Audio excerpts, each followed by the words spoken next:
Let's just say you came in here this morning and you decided that you're trying to hear from the Lord, what He has for you. And when you come in here today, only one thing happens. You walk in and there's this hand that shows up on a wall somewhere. And it writes that message. As long as there is breath, there is mission. That's it. That's all you see. That's it. That's Sunday. And you go home and you spend all week. What did God mean? Why did He write that on the wall? What's He trying to tell me? Welcome to my world. Rick already told you, he went in about the conference. We had the conference this week, and like anything else, it's an annual thing. Unusual things happen because it's out of the ordinary. And one of the unusual things for me, we know we're in this series, was as I listened through the material and read the material and looked at what was, there's a format that seems that God works out through me, and I slowly put things together and work out a transcript and all of this. And I did that, and all the transcripts were garbage. And the only thing that stayed was this. As long as there is breath, there is mission. Now, ever been there? Generally, this is the way God will work. This is kind of the inside track, right? There are times when God tries to tell you something, and He puts a thought, or He'll put a line in your head, and that's it. And He says, you figure it out. Here it is. And that's so, welcome to my world. Welcome to my week that we're going to walk through. Here we are. As long as there is breath, there is mission. What does that mean? What is God trying to say? Well, when God tells you something, He usually is working from the context of your life. So it's going to deal with whatever you're dealing with at the time. Well, what are we dealing with as far as a message? We're into a series. I see that Marilee has her book right there, Everyday Questions. Just hold that cover up there for you. There we go. And we're almost done, as a matter of fact. We're in 8 of 9, so we're getting real close. So here is this, and the context deals with, we went through, start with origins. Where did we come from? That set everything up.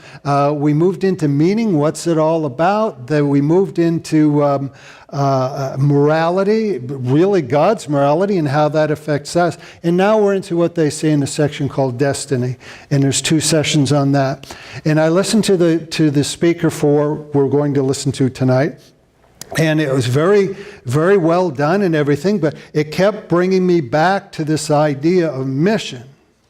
Now, where the other part came in, we came into the conference, and how many people here know Mary Kay Petty, that probably in leadership with? Now, Mary Kay Petty is the wife of one of the guys who works at district. She's into the side where she does spiritual formation, and she does all kinds of retreats and that type of thing. So she's leading the morning worship, which I believe was on Tuesday morning. I believe it was Tuesday morning. And she does this thing where we do this breathing thing. And it was, the whole idea was for us to slow down a little, maybe get our focus, and then go into the day.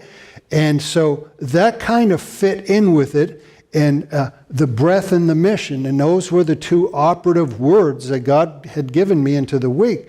So as I'm looking into how this all fits, I said, okay, we're about to walk through those 2 words. And that statement to try and flesh it out. What is it really saying? Well, even as I use the word mission, what are we talking about? Well, in context is this, is what is the mission, not missions, as in all over the world, but what is the life mission God has given people? Do we have a life mission? Even people who aren't Christians talk about having a life mission or a mission statement for life. There's an interesting site I hit, and there were all kinds of interesting things. Even Pat Roberts I'm hitting the wrong name. No, that's right. Pat Roberts' son of Robert. There we go. Pat Robertson was on there. But there were all these different people, just a high school or a university student named Emily, and she's her statement she put in on the site was using her heart to guide her dreams, her mind to pursue knowledge, and balancing them among her obligations. There was other ones you can guess, like a lady who was a breast cancer survivor, and her mission statement for life was now to educate other women about breast cancer and help in prevention if possible. Another guy, Ronnie, guess he's just kind of a fun-loving guy. He says, experience all life's pleasures and joys. Well, that'll get you into trouble. And worthy of respect, and be worthy of respect and admiration. But a lot of different statements of different people, they had life statements. And this is, as I was researching and looking, and I looked at this, it raised a question in my mind, considering human limits. You know, you and I only know so much of this universe we live in. We don't even know what tomorrow brings. We don't know what's going to happen. Are we really the best person to write our own mission life statements? Are we maybe the best author? So I continued on in that and trying to look at things and pull things into perspective. And one of the things is I moved from, the mission statement to the breath thing is to try and see how the two fit in. Now, when Mary Kay did it, she was doing this relaxing thing. I'm going to do it as a scientific experiment. Are you ready to be my scientific experiment? Okay. Here's what I would like you to do. Is like, just for concentration, so you feel what's happening, is like close your eyes. And then just slowly take in as much air as you possibly can into your lungs, slowly. And then let it out slowly. You feel any different when you do that? Well, okay, I said, Vicki didn't, she was kind of shaking. Vicki, not taking in enough air, hon. Okay, this time really, really deep. Ready? Okay, here we go. Hold it, Vicki. Now let it out slow. Did you kind of get a tingly head or anything just then? Yeah? No? Okay, yeah, we'll do it enough until everybody passes out. So what's going on there is, why do you feel anything different in the scientific side of it? Well, your body is doing this gas exchange. If we could measure the atmospheric mixture of gases that went into your body to the ones that come out, they would be different. And this amazing biochemical reaction is going on in your body. It's millions of alveoli in your lungs are taking in, and they're putting stuff into your blood, and all these things are happening and expelling carbon dioxide and all this stuff. And basically what's going on is life. That is life. If you could breathe, I am certain, I am willing to put my name to it, you are alive, if you're breathing.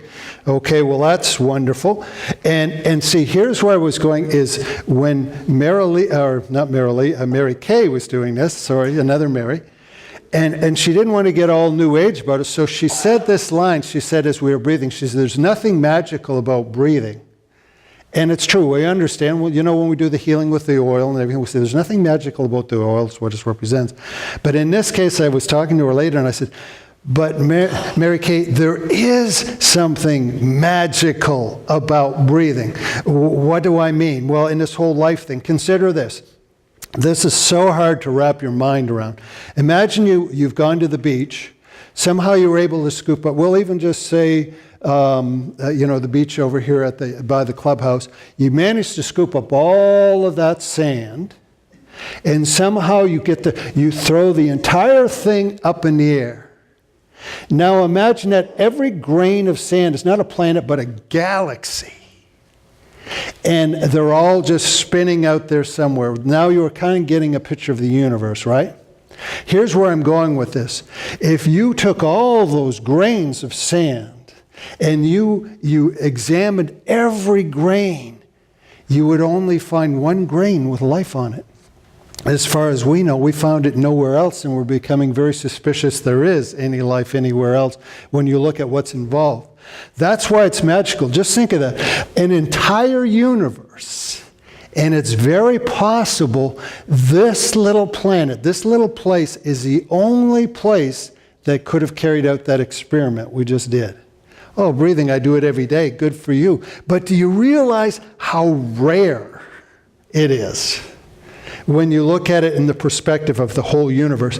Well, why does that matter? Well, it's this. If there is something, this thing, because breath is tying in with the idea of life here, if there is something so rare, something so complex, something so designed, isn't it most reasonable to think that there is a purpose for it? Shouldn't there be a thing called a life mission? Because life is so rare. Well, And if life is so rare and so designed, shouldn't it have an author? And if it has an author and a designer, is it possible that that author and designer has actually written a life statement? Well, let's consider this. Let's go back in and look at, here's where I was with this, is say, well, if this thing with breath and the creation of man, if I'm looking for the mission, why don't I go back to the very beginning of the whole deal and see what was said, what was done back there? And when I go back and look, I find Genesis 2:7. Then the Lord God formed man of the dust from the ground, and he breathed into his nostrils the breath of life, and man became a living being or soul or even spirit, depending on your translation. Breathe, breath, soul, all from the same root word, all from the same basic meaning. Nefak, neshama, and nefesh. They all come back. The Hebrews had this part down. They said, you know what? They made this wonderful observation. Are you breathing? Well, then you're alive. So breath and life became one thing. And those are all three different words, too. When it says God breathed into his nostrils, it wasn't like it was a puff, just a puff. Kind of like if you give CPR to a baby, how you're supposed to do it. That's the kind of breath. He puffed into us. But all of them come to the same thing. Breath and life and soul, they all tie together. So breath and life, the Hebrew people, the ancient Hebrew had this down. When you talked about God, and then if you're talking breath is life, is spirit, is soul, they all tend to come to the same basic meaning. Which brings us to the second part. You know, it's a wonderful thing that God made so many stars that if you took the sand at the beach and threw it, boom, there's all these galaxies, and it's beautiful. And then he took this one little cosmic speck of dust here, and he made all this variety of life. It's wonderful, but life in itself isn't aware of itself, right? Here's the story. You ready for this one? Debbie Arney brought her new puppy out for a walk the other day. And that puppy had one experience. A cat terrorized it and it ran away. But here's the thing, a dog or a cat, I doubt if, maybe when Debbie was walking along with her, she was looking around, oh, isn't it a beautiful day? Isn't it nice? She was sentient about what was going on. That puppy was probably just smelling the ground until he saw the cat and ran away. Animals, life, flowers, plants, they may be beautiful, they're part of the system, but they cannot appreciate the thing of which they are a part. They can thrive, they can exist, but they can't appreciate it. So God, who made this creation, came up with another plan. He said, I'm going to take one being, I'm going to give them what we call sentience. I'm going to give them, they'll have a certain amount of free will and choice, but big thing is they'll be aware. They'll be able to look at the stars and go, my goodness, this is beautiful. Who made this?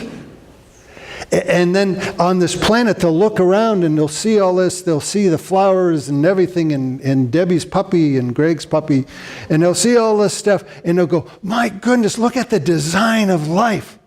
Who did this? And then one day that sentient being will invent a thing called a mirror. And then they're going to look into it and they're going to go, I'm fearfully and wonderfully made. Who did this?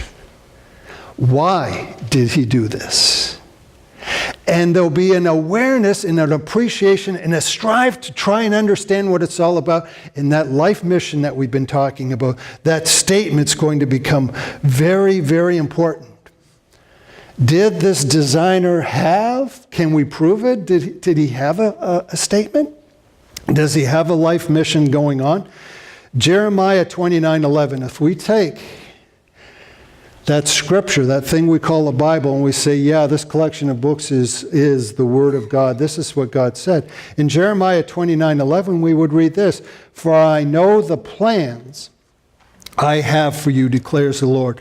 Plans to prosper you, not to harm you. Plans to give you hope in a future." Yes, he would say, I have designed a mission statement. And that mission statement is really cool. It's good for you. It's not a bad thing. It is good for you. Well, what could that be? What could be that foundational statement?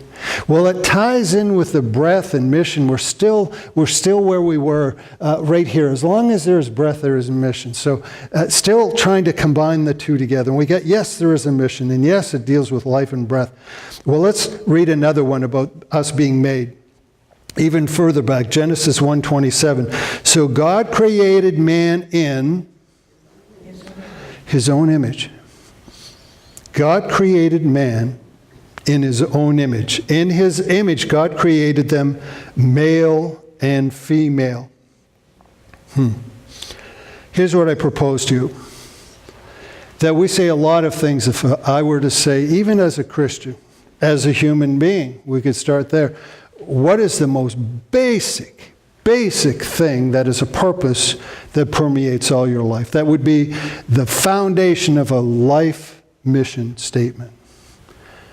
And people can say all kinds of things, great things that come along. We could say it's to glorify God. We could say, make disciples now as Christians. And all those things would be true. Maybe even all the stuff we read from the people that weren't Christians and they had their own state, that was good stuff. But it was not foundational, not the foundational thing. If you want to know what underlies everything else, go back to the beginning. Go back to the first thing that happened. And the first thing that happened when we were brought to life, even in the planning of what we were, God said, I'm going to make these beings in my own image. The most basic thing for us in the mission is to exist as the image of God. This is kind of you say, okay, well, that's kind of nice. But the implications of it all. See, when we look at how you validate your life, how will you say you lived a decent life this week? Chances are you would look back and you'd say, I did such and such things. I achieved such and such things. Sometimes as we validate our lives, we say, well, I've gotten to know so-and-so people. These are people, personal friend of mine, you know. And we have these things in do. I talk to people, and it seems like we validate ourselves. If we've got too much to do, then our life is full. But God turns around and says, you know what? Yeah, you need to do things. We need to achieve things. We're told to do that. But what is most basic to your mission and my mission, from God's perspective, at the base of all of this, is not what you do, not who you know, but what you are. The most basic thing. And that means if you don't do this, the rest of it really doesn't matter. The most basic thing is to exist as the image of God. That's why we were created, to exist as the image of God. Now, interesting word, if that's so important, going back in time and said, well, what was the word, what did it mean when they first used that word, or the ancient Hebrew people? The word they used was telem, and it means, if you think, at the root of it, it means to shade. And it means other things like phantom, illusion, resemblance. But in other words, God created man to be his shadow. You are created, starting here, to be the shadow of God. Interesting. Talk about shadows. I'm going to do a second experiment. And in this experiment, you're really going to date yourself, okay? You ready for this? Now, so don't be, don't hold back if you know. Well, let's take a look at just what shadows are. Ron, give it. Okay, gave it right away. And of course, in the first service, same thing. Boom, knew right away. How do you know that's Alfred Hitchcock? What did you say? Oh, his show. Yeah, everybody remembers the show, and the shadow came in. But I mean, that could be Kevin Kendall. No, it couldn't be. How come that isn't Kevin Kendall, but it's Alfred Hitchcock? His head's different. Well, there you go. His speech. Kevin doesn't have that nose. He doesn't have that characteristic chin and everything. That is just, we see that head, we know Alfred Hitchcock. It is the silhouette, it is the features of Alfred Hitchcock. Let's see how good we really are. Give us another one. Who's this? How do you know? Okay. The hat. The hat, the pipe, yeah. But it's not really his pipe, and it's not really his hat. It's the features of them. It is the features of the pipe and hat. I had one special one, and this one is especially for Bob Smith. You ready, Bob? You got to show us.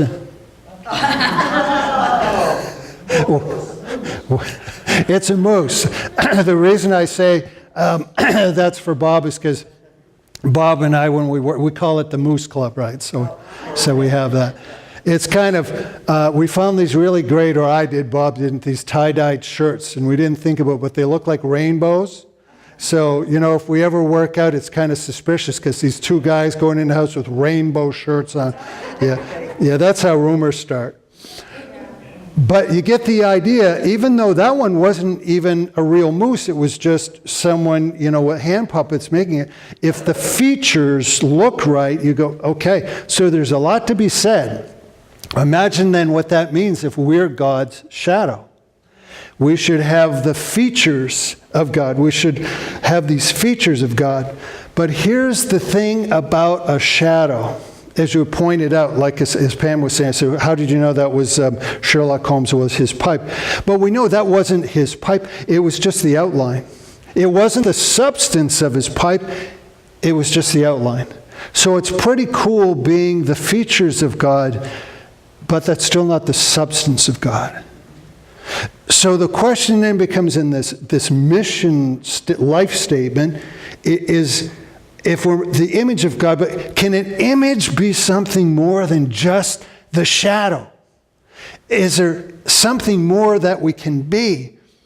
And we don't really find this until, well, actually that's not true. There's implications in the Old Testament, but it's in the New Testament where it comes into fulfillment. John 14:23 says this, Jesus answered and said to them, if anyone loves me, he will keep my word, and my Father will love him, and we will come to him and make our abode. What's an abode?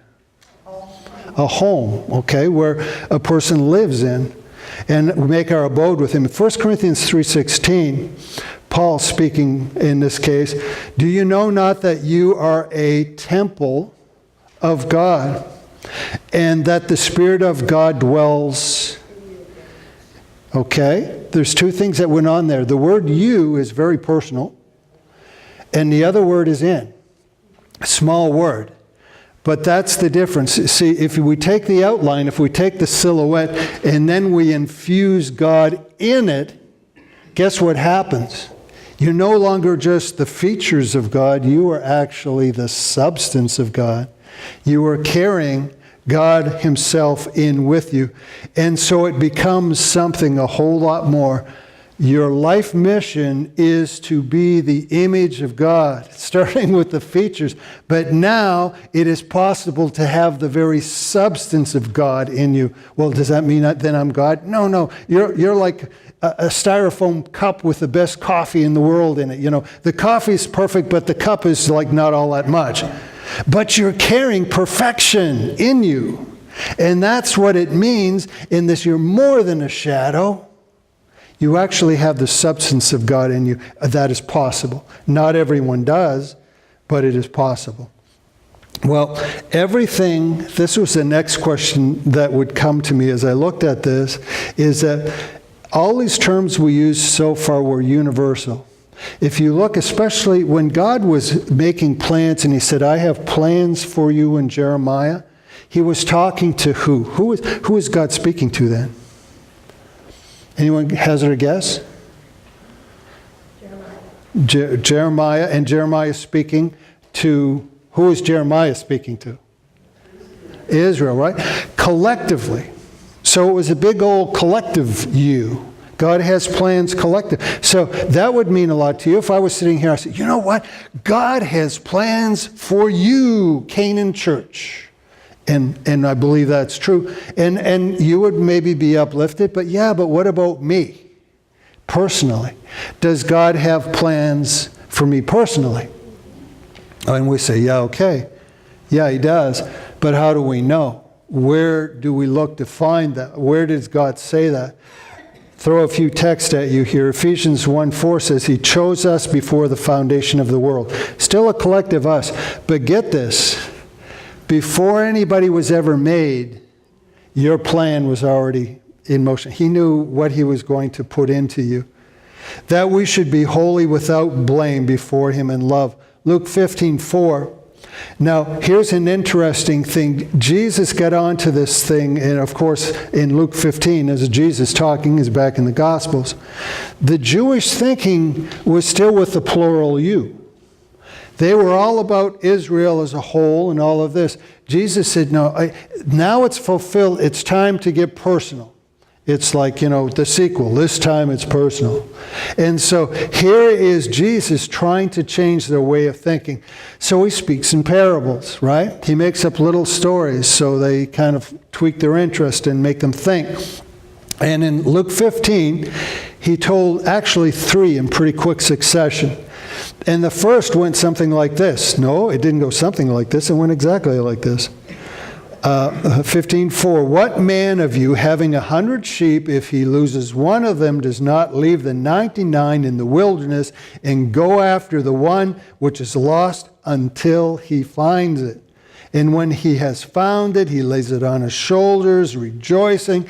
And when he comes home, he calls together his friends and his neighbors, saying to them, rejoice with me, for I have found my sheep which was lost. Now, here's the thing on this, is it becomes very personal. Every one of us was that 100th sheep. Every one of us was just that one person lost in the crowd, or away from the crowd, away from the flock. And God went after us personally. And it was more than that, because when he found us, he rejoiced. There's a whole lot of God investment in this thing. So this plan we're talking about is very personal. It is very personal. So we're talking about the Spirit of God coming very personal to each one of them. But if it's the same Spirit, we have another term you might hear people say sometimes. They talk about cookie-cutter Christians. You come somewhere, come to Canaan. We're all like the Stepford wives. Everybody will come say the very same thing in the same way. Hi, how are you today? God bless you. And sometimes there's almost a danger of that in churches. People try and fit into the mold and they're all the same way. But was that God's plan? There's some amazing lines of Scripture. Paul was dealing with this. He was dealing with the church. Now here are the people that have gotten this image thing down a little bit. And they realize what it means to be in God's image. But he wants to make sure they don't get lost in the cookie cutter. And it starts like this in 12:4 and 5. 1 Corinthians 12:4 and 5, he says this. Now there are diversities of gifts, but the same Spirit. There are differences of ministry, but the same Lord. I guess the way I look at this, it's like electricity. Think of how many things are powered by electricity. However, how different they are. Now, just for example, if you make this mistake, if you happen to mistake your electric toothbrush with your power drill, you're going to have a bad time. It's not going to go well. But both of them, if you have that power drill used where it's supposed to be used, right, you can't live without it. You need it for that particular purpose. And the toothbrush, of course, for the same thing. But if you mix them up, it's not so good. We're all made different, but run on the same power. And the thing is, if we combine that with the other verse, what you are had been planned from before time. Can you imagine that? Is what you sit there being right now. God had planned this before the world was ever formed. That's mind-blowing to me. And so here you are sitting there wired, and that's fine. But we all start off, at best, we're a shadow. And shadows can be very distorted, can't they? I love cartoons. They always use that trick. There's like a little mouse comes, and you see this shadow, and it looks like a big monster on the wall, and then they pan over, and it's like a little mouse. Distorted shadows. We can be very distorted. And that's the idea of salvation, isn't it? In the transformation, we become what we should be, infused with God himself. But in that, first you started out with wiring.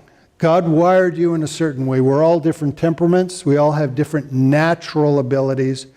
And then comes spiritual gifts, which are something entirely different. Everyone has natural abilities. Whether they use them for the right thing or not, that's up for what you do with your life. There is free will. But when we talk spiritual gifts, no. Those are only for those who are infused with God himself. That's why they're spiritual gifts. So in explaining this to the church in 1 Corinthians, Paul continues. He says, there are differences of ministries, but the same Lord. Now you are the body of Christ and members individually, and God has appointed these in the church. And he goes off on a list of gifts. Some are apostles, second prophets, third teachers. After that, miracles, gifts of healing, helps, administration, varieties of tongues. Are all apostles, are all prophets, are all teachers, are all workers of miracles? Do all have the gifts of healing? Do all speak in tongues? Do all interpret? The point is, not getting into the gifts themselves, but we all are given different gifts for the sake of the body. So we're unique even as we are the same. We're run on the same power. We all are part of the same mission. We all start with the image of God. The features and then the substance itself. That's what it's all about. Start putting it all together. Breath is life, is spirit, is free will, is choice, is sentience, and then that comes down to mission. Breath is mission. As long as you're breathing, you can be about what God has you here. Does God have a purpose for you on this earth? Have you done your purpose on this earth? The question becomes, are you still breathing? Because if you're still here, God still has a mission for your life to be worked out. What is it? Fleshing out the details. That all comes down to what your gifts are, where God has put you, where you are in the walk. Earlier, Rick mentioned about that sign out there that says you are an opportunity for someone to meet Christ. That's at the bottom of it. You are the image of God. You are called to be the images of God as best and as clear and as growth and as perfect as you possibly can with God inside you. That's the beginning. You are called to be that. Then all the other stuff starts falling into place.